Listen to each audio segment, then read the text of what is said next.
Kalau di Islam kan ada hidayah. Kalau kalian percaya nggak hidayah itu ada? Sebenarnya Tuhan di Kristen itu Yesus atau Allah sih. Tapi kan semua nabi memang diciptakan termasuk juga Yesus itu. Kalau bagi Islam kan itu memang utusan Kak, karena dia mati Kak, mati. Nggak ada Tuhan itu yang mati Kak. Yesus hidup kembali nggak? Bangkit nggak dia? Iya, tapi kan dia mati. Iya Kak, emang dia kekal gitu. Jasadnya juga kan membusuk seperti manusia biasa. Berarti Kakak mempercayai bahwa Yesus itu Nabi Isa gitu. Ya kalau Yesus masih hidup sekarang di mana Kak? Di mana? Yang banyak amalnya akan ke surga, yang nggak banyak amalnya pergi ke neraka. Ya, yang banyak dosa di neraka, tapi setelah dosanya selesai dibersihkan ke surga gitu Kak. Dibersihkannya pakai apa? Ya masuk neraka dulu.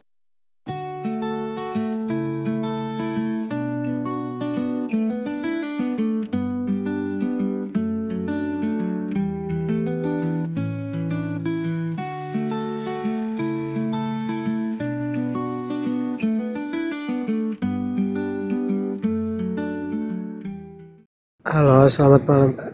Ya. Ada yang mau ditanyakan? Ya, baik, perkenalkan dulu. Aku namanya Jian. Oke. Agama sih Katolik ya. Jadi baik Kak, aku mau nanya, Silakan. kenapa antara Kristen sama Katolik, kenapa dari pihak Kristen tidak mengakui Bunda Maria itu sebagai yang mengandung Tuhan Yesus dan melahirkan? Pertanyaanmu salah. Tidak ada orang Protestan tidak mengakui Bunda Maria sebagai Bunda Yesus. Maksudnya mereka tidak apa ya?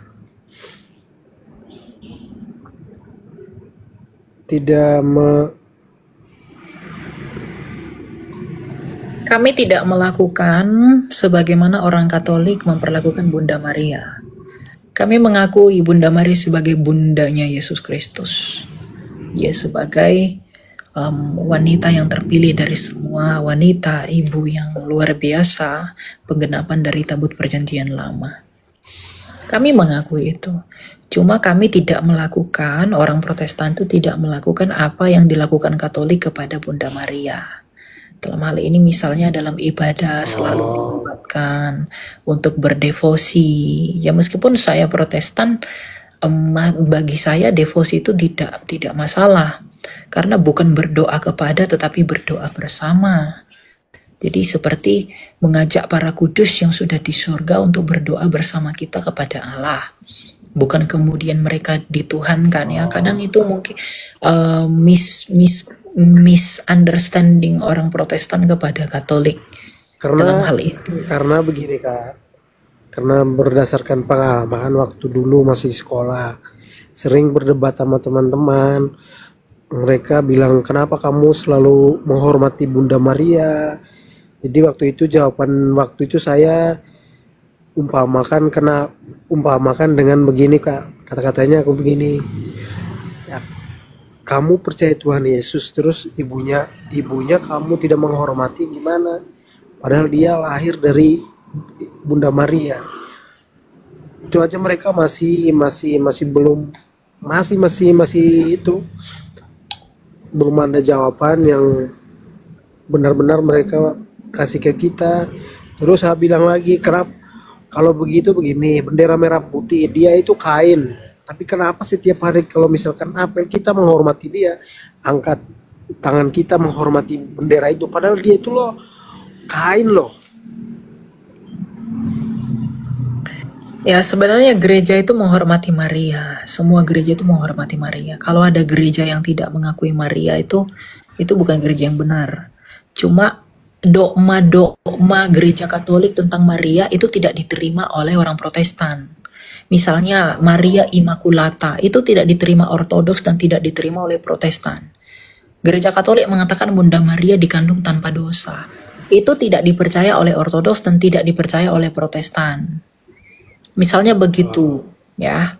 Jadi dalam hal itu, ya memang orang Protestan dan orang Ortodoks itu berbeda pandangan dengan orang Katolik dalam hal itu. Immaculata, dia dikandung tanpa dosa, dan kemudian ditafsirkan sebagai Ratu Surga. Nah, itu tidak pernah diikuti penafsirannya, pemahaman gereja Katolik itu tidak pernah diikuti oleh gereja Protestan dan juga gereja-gereja yang lain gitu. Cuma kalau dikatakan dihormati, semua tokoh Alkitab tuh harus dihormati, apalagi Bunda Maria. Bentuk penghormatannya bagaimana ya? Itu kontemplasi gereja bersama dengan jemaatnya. Siap. Memang di gereja Protestan itu tidak terlalu tidak nge-highlight Bunda Maria gitu. Siap. Ya. Jadi emang beda. Gitu ya. Kasih ya jawabannya ya, makasih. Oke ya, Tuhan berkati. Aku mungkin cuma itu aja pertanyaannya, Kak. Oke ya. Ya, baik. Terima kasih ya, Kak. Makasih, sama-sama. Silakan Miu kucing. Halo? Ya, salam. Ya, shalom. Silakan, selamat malam. Mau tanya apa? Ya, kalau bagi kakak ini percaya adanya hidayah nggak? Hidayah siapa? Ya, hidayah. Kalau di Islam kan ada hidayah. Kalau kalian percaya nggak hidayah itu ada? Hidayahnya siapa dulu? Enggak, aku nanya kalau di Kristen itu percaya nggak adanya hidayah? Iya, hidayahnya siapa? Hidayahnya ini. Hidayahnya. Yaudah, terus. Saya percaya ada hidayahnya Tuhan Yesus melalui Roh Kudus. Saya sudah dapat hidayah. Saya udah dapat hidayah dari Allah yang benar, Allah Sang Bapa, melalui Kristus di dalam Rohnya. Sebenarnya Tuhan di Kristen itu Yesus atau Allah sih? Tuhan kami itu satu. 1 Korintus 8:6. Tuhan kami Tuhan Yesus. Bapa itu adalah sumbernya Yesus. Sama seperti begini. Saya satu nggak? Iya, satu. Satu. Saya punya tubuh nggak? Iya. Saya punya firman nggak? Pikiran nggak? Iya. Saya punya roh nggak? Iya. Tubuh saya manusia nggak? Ya jelas. Nah, firman saya manusia nggak? Ya dari satu kesatuan itu semua. Nah, kalau firman saya manusia, tubuh saya manusia, roh saya roh manusia nggak?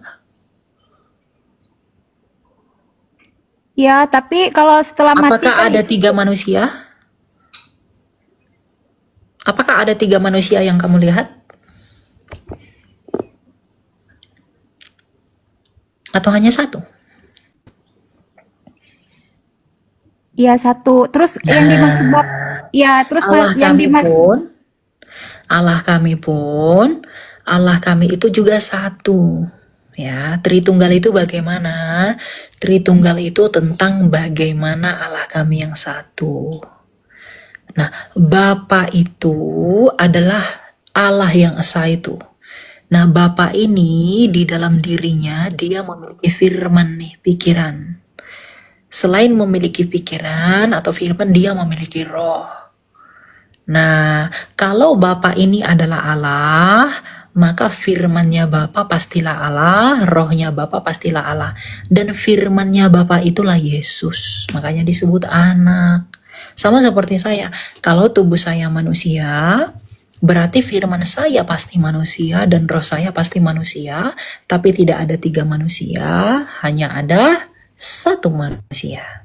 Kalau Sang Bapa adalah Allah, maka firmannya Bapa pastilah Allah yaitu Yesus, dan rohnya Bapa pastilah Allah yaitu Roh Kudus. Tapi tidak ada 3 Allah, hanya ada 1 Allah. Kamu di dalam agama kamu sebagai Islam, kamu pasti mengenal Allah kamu dari Quran, bukan? Melalui Nabi. Quran kamu adalah firman Allah yang jadi buku, bukan? Iya, perkataan Allah. Oke, kalau Al-Quran adalah firman Allah yang menjadi buku, maka Yesus adalah firman-Nya Allah yang menjadi manusia. Ya, Begitu. tapi kan semua nabi memang diciptakan termasuk juga Yesus itu kan Oh, nabi. Yesus tidak diciptakan. Sekarang saya tanya, kalau Yesus kan firman. Kalau nabi kan bukan firman. Yesus kan firman, Yohanes 1 ayat 14. Kalau firman diciptakan, dengan apa Allah menciptakan firman?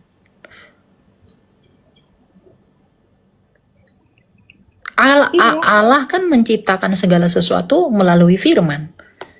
Berfirmanlah Allah, jadilah terang. Berfirman, jadikan ini kun fayakun, jadilah semua. Itu kan oleh firman-Nya. Kalau dia menciptakan segala sesuatu oleh firman-Nya, bagaimana mungkin firman-Nya itu ciptaan?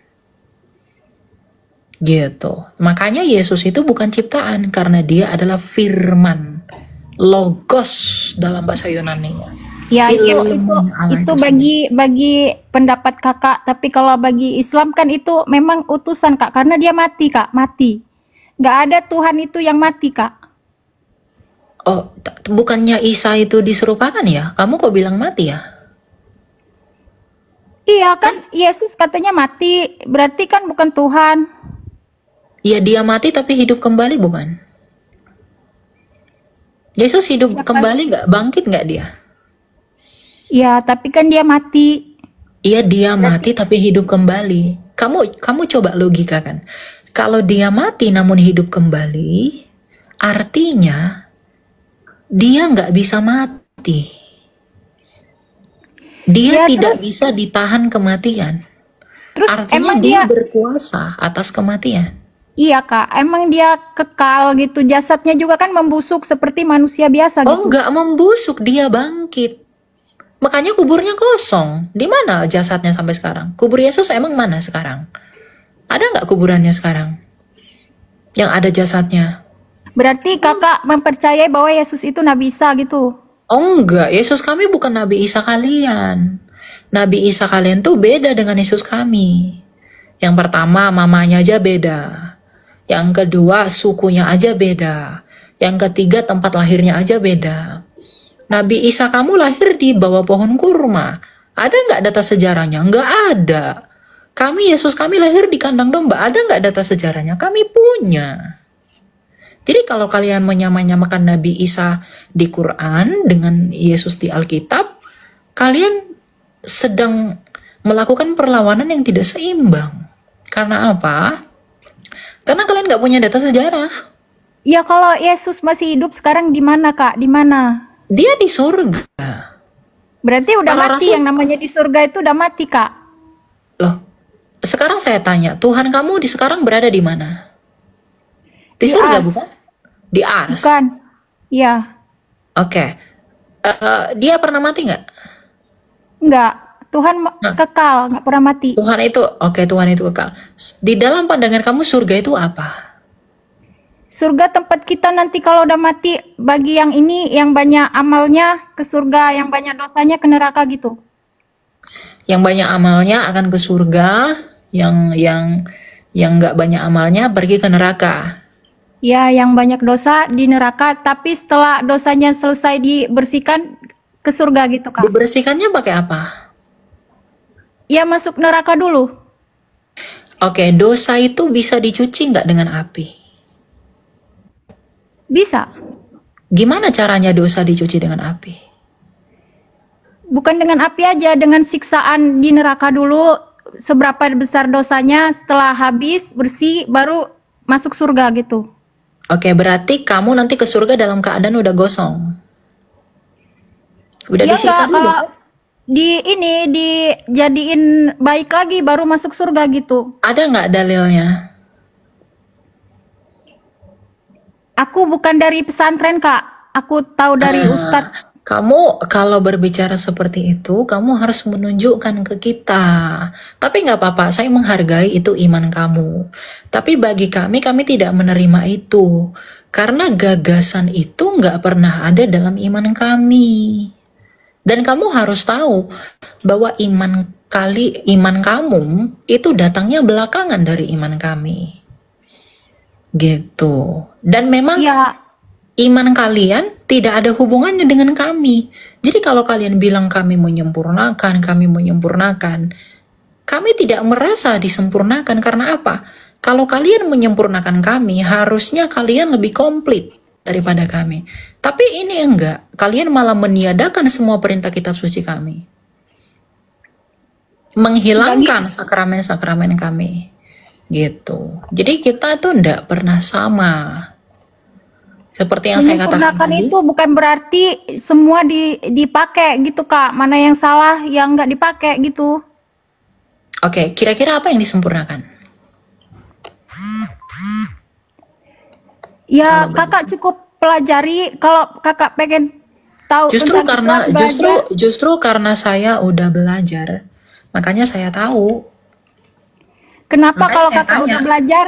Kenapa Kakak kalau udah belajar bener banyak pendeta-pendeta yang mualaf tuh? Oh, kalau banyak pendeta yang mualaf, kenapa angka kalian menurun di Indonesia? Tadinya 90%, sekarang tinggal 70%. Data dari mana? Kamu mau saya tunjukin datanya? Yang jelas mayoritas Islam di Indonesia. Iya, tapi kan jumlah kalian selalu menurun. Tiap tahun. Ya Itu enggak lah. ungkapan pemuka kamu sendiri loh. Jadi, kalau kamu bilang saya dapat hidayah, saya udah dapat hidayah dari Tuhan Yesus. Dan banyak dari kalian yang sudah dapat hidayah dari Tuhan Yesus. Giliran kamu kapan? Justru ini apa? Aku lagi berdoa semoga Kakak dapat hidayah. Jangan terlalu Aku membenci pun Islam, Kak. berdoa, semoga kamu percaya kepada hidup. Aku pun berdoa, biar kamu jangan percaya sama yang mati dan tidak memberikan kepastian sorga sama kamu. Saya nggak mau kamu dicuci dulu. Saya kasihan sama kamu. Saya nggak mau kamu dicuci dulu, gosong dulu, baru masuk neraka, baru masuk surga. Ya, Saya nggak mau melihat kamu di surga menyaksikan orang melakukan hal-hal yang bidadari-bidadari. Saya maunya kamu itu di surga yang kudus, yang tidak ada Waduh, Kak. perkawinan, yang Kalau tidak ada pendapat Kakak kayak gitu kejahatan. salah Kak. Karena di surga itu nggak mudah didapetin Kak. Nggak kayak apa? Kayak di Kristen ada penebusan dosa. Karena dosa. Justru karena memang surga itu nggak bisa didapatkan orang berdosa, maka yang dari surga turun ke dunia untuk membawa manusia kepada surga. Itulah Yesus Kristus. Yohanes 8 ayat 22, 23, dan 24. Begitu. Makanya saya tawarin kamu, kalau kamu mau ke surga, kamu harus percaya sama yang datang dari surga. Karena yang nggak datang dari surga, itu nggak mungkin bisa pergi ke surga. Gitu. Pakai Jadi aku logika aja berdoa, Kak. Pakai logika Kak. Karena dosa itu ditanggung sendiri Kak. Karena kan itu perbuatan kita. Kenapa harus ada yang nanggung? betul. Memang dosa itu ditanggung sendiri. Tapi upah dosa itu yang ditanggung sendiri itu membawa manusia nggak akan ada yang selamat. Makanya Tuhan kami datang ke dunia, Dia menanggung akibat kutuk dosa itu dengan mati di kayu salib, lalu turun ke dalam kerajaan maut. Dia memporak-porandakan kerajaan maut itu dan bangkit sebagai pemenang. Maka semua orang berdosa harus percaya kepada Yesus agar apa? Agar maut tidak lagi berkuasa atas dia, melainkan oleh karena Yesus yang telah menang atas maut, Tuhan Yesus dapat menyelamatkan mereka. Terus kalau di Kristen itu ada neraka nggak? Ada, neraka itu buat orang yang nggak mau percaya Yesus. Karena orang masuk neraka itu karena dosa-dosanya. Yohanes 8 ayat 24. Gitu. Jadi orang masuk neraka itu karena apa? Karena dosa-dosanya. Nah, karena semua orang berdosa pasti masuk neraka dong. Nah, makanya Tuhan Yesus datang ke dunia ini, dia bilang, aku turun kepada kerajaan maut agar aku menang di dalam kerajaan maut dengan mati, lalu bangkit sebagai pemenang, agar orang yang percaya kepadanya tidak lagi ditawan oleh maut itu. Berarti cukup percaya sama Yesus terus ditebus dosanya gitu. Jadi untuk Kamu apa? harus bukan percaya begitu aja, harus percaya sungguh-sungguh dan mengikuti perintah Yesus. Perintah Yesus apa? Kasihilah Allahmu, kasihilah sesamamu, dan kasihilah musuhmu. Sama seperti saya menginjili kamu, itu saya sedang mengasihi kamu. Saya nggak mau kamu binasa. Gitu. Jadi orang yang mengaku percaya Yesus terus bebas berbuat dosa, berarti dia nggak percaya. Sama seperti kamu bilang aku sembuh, tapi kamu masih batuk-batuk, berarti kamu nggak sembuh dong. Kenapa? Karena nggak ada buktinya kalau kamu itu udah sembuh. Nah, orang mengaku percaya Yesus, tapi tidak berbuat baik, malah hidup berbuat dosa terus, itu berarti dia nggak percaya. Kalau memang dia sungguh-sungguh percaya, hidupnya akan baik, dia akan menjauhi dosa-dosa, meskipun dia Gini, kadang-kala jatuh dalam dosa. ya itu pendapat kakak ya. Jadi kalau Ya menurut kakak, karena memang pengajaran yang benar itu begitu. Makanya saya tanya kamu tadi, apa yang disempurnakan dari ajaran kami yang sudah sempurna itu? Konsepsi teologi kekristenan itu berdirinya itu bukan sejak Yesus lahir loh, tapi sejak zaman Adam. Kamu tahu, ketika Adam dan Hawa jatuh ke dalam dosa, apa yang Tuhan janjikan kepada Adam? Bukan agama. Yang Tuhan janjikan kepada Adam apa? Mesias, anak laki-laki yang hanya datang dari perempuan. Siapa anak laki-laki yang hanya datang dari perempuan kalau bukan Yesus? Artinya, Yesus itu dianggap sebagai Mesias, itu bukan pada waktu itu aja, tapi karena memang sudah penantian dari para nabi.